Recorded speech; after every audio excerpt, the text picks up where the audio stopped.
در سال 1333 خورشیدی گروهی از فیلمسازان غربی به ایران اومدن تا تصویری تازه از این سرزمین رو به جهان نشون بدن. حاصل اون سفر مستندی بود با نام ایران میان دو جهان، روایتی نادر از کشوری در میانه سنت و مدرنیته، میان گذشته‌ای پرشکوه و آینده‌ای که در راه. کانال راوی تاریخ این مستند تاریخی رو با ترجمه و زیرنویس فارسی برای شما آماده کرده تا با هم به سفری تصویری در دل ایران 70 سال پیش بریم. All the gardens are covered by rose leaves.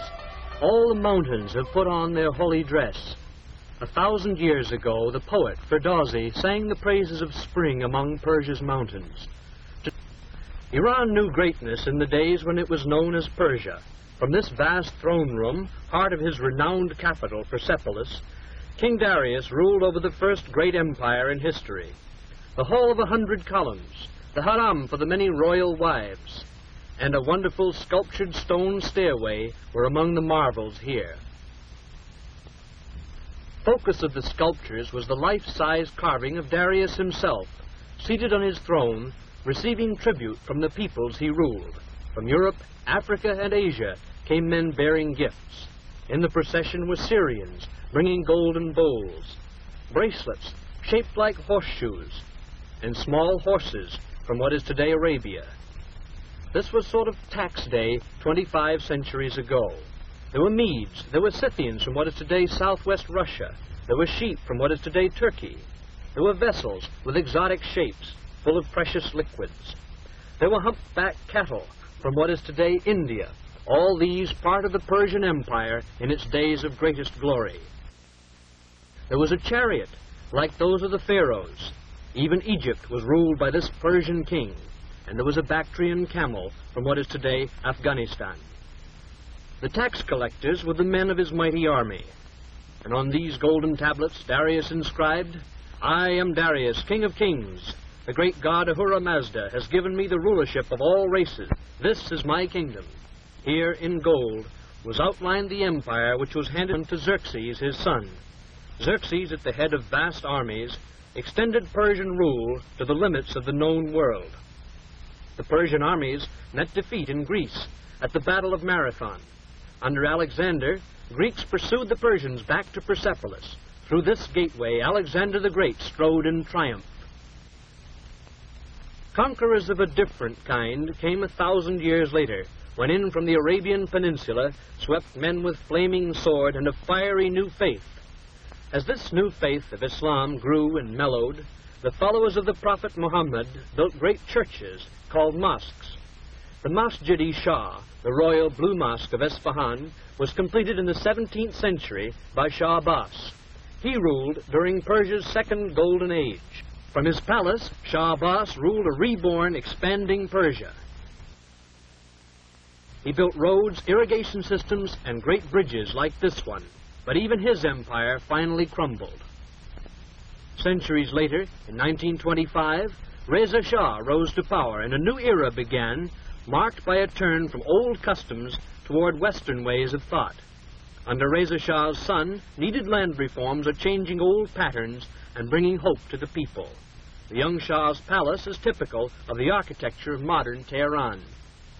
Former rulers lived in the Golistan, or Rose Garden Palace.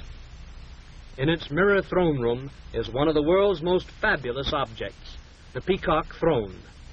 This golden seat of state was designed so that its occupant sat cross-legged with his back against a bolster crusted with pearls and rubies in gold settings. Built for the great Mughal of India, it was captured by Nadir Shah and brought to Persia 200 years ago. Above is the jeweled peacock from which the throne gets its name. Tehran is the capital of Iran, located in the north with the Elburz Mountains in the background. Tehran is a modern city with roots in the past. The great Muslim religious college of Sepah Salar is one of the intellectual centers of the Islamic world.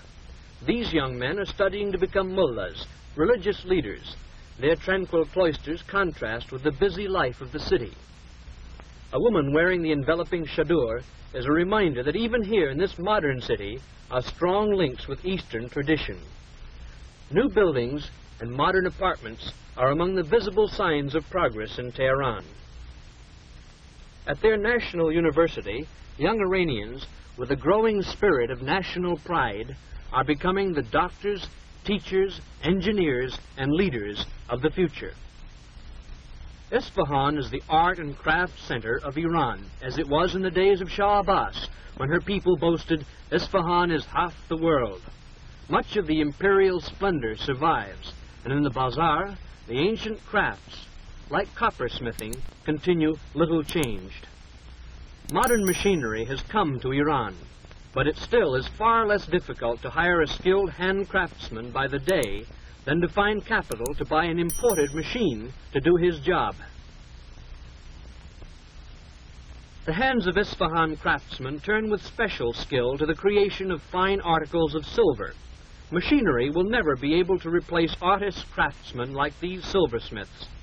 Their skill is not easily acquired. For 50 years, these hands have guided tiny chisels, none over a tenth the size of a finger. With never-ending taps of his hammer, one of the world's great silver masters, Mohammad Zufan, creates things of lasting loveliness. This small case is ornamented with figures of legendary heroes, hunting lions in a scene from a Persia of long ago. The shop windows of Isfahan display other traditional arts. Here are miniature paintings. Themes used today a little changed from those of the time of the great Shah Abbas, and the technique is also little changed. Men sit all day, seeming scarcely to move a muscle. His brush, 3 camel hairs, and this is some of the work he does.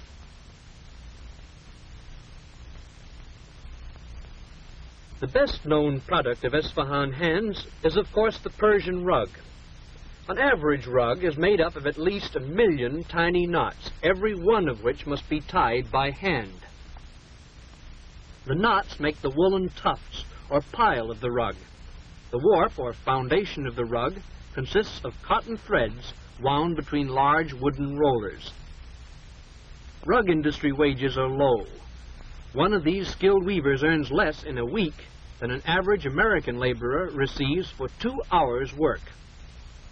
After a few rows of knots have been tied, they are pounded tightly together with this comb-faced hammer. Children's tiny hands tie the smallest knots of the most delicate designs, although employment of children in rug factories is discouraged by new labor laws. As modern industry like this textile mill come to Isfahan, mill owners and workers alike face the problems of sudden adjustment to the machine age.